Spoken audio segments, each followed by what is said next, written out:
I would say that, women should come forward to contribute to various activities. So I can sense it that your company is more of a customer oriented, is it? Of course, yes.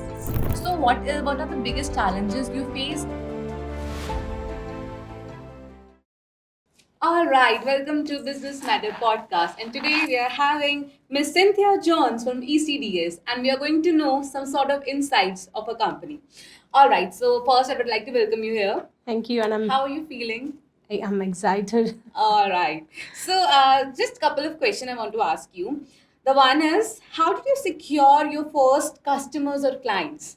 Understanding currently what is critical to the quality the client is looking at and giving product exactly according to that.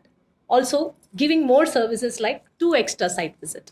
So, I can sense it that your company is more of a customer oriented, is it? Of course, yes. Okay. One more question is, how do you differentiate your brand in a competitive market? Desire to find new solution to make life better of the people. Constant desire and the stronger determination to succeed. So, Cynthia, I would like to welcome you one more time. This podcast is very informal. We just have some couple of questions, personally or professionally. So, you are working in CECDS, correct? Correct. Okay. So, being in a company where you are united with a customer, with a client, which is foreigner to us, for we Indian people, like South Korean clients you're having, or South Korean business partners you're having. So, what are the biggest challenges you face, and what is the biggest motivation for you to work in this field? I need to answer about the motivation.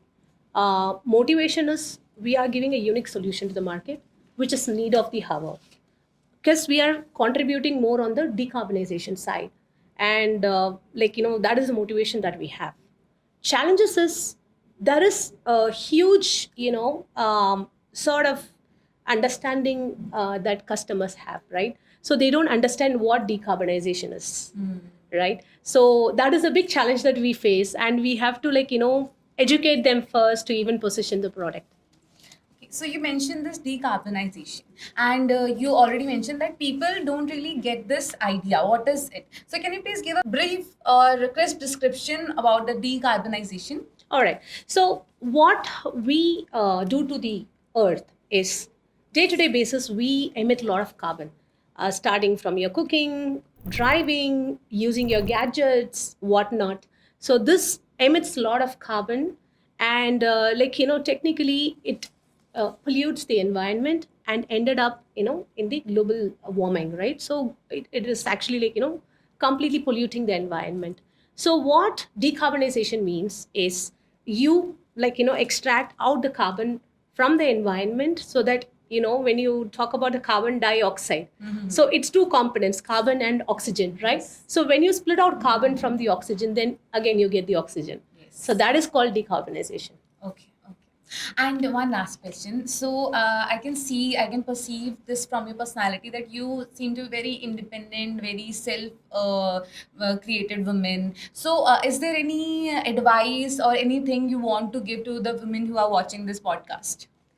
On what regard? Like in career wise, what should be their motivation to work in this industry where you are, because right now every person has some different interests, but nobody thinks about the carbonization, the environmental factors that we are affecting day by day. All So right. you are in this industry, so what do you want to say to the women who are watching this? All right.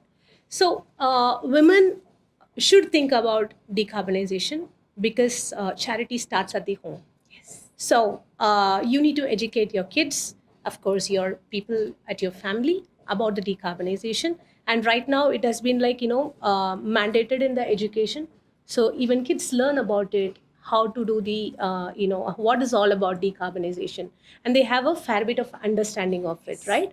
So I would say that, women should come forward to contribute to various activities, understanding the decarbonization goals, and also understand what are they doing to the environment, right? That is more important than giving the solution. So initially, to prevent or reduce the carbon, technically it is not possible in the day-to-day life, but then to understand how we can reduce, or how we can contribute to that by giving sort of growing trees, or like bringing some natural initiatives. On top of it, of course, you have to go for our products as well.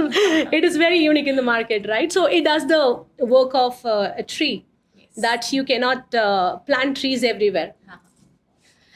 All right. Thank you so much for this wonderful podcast.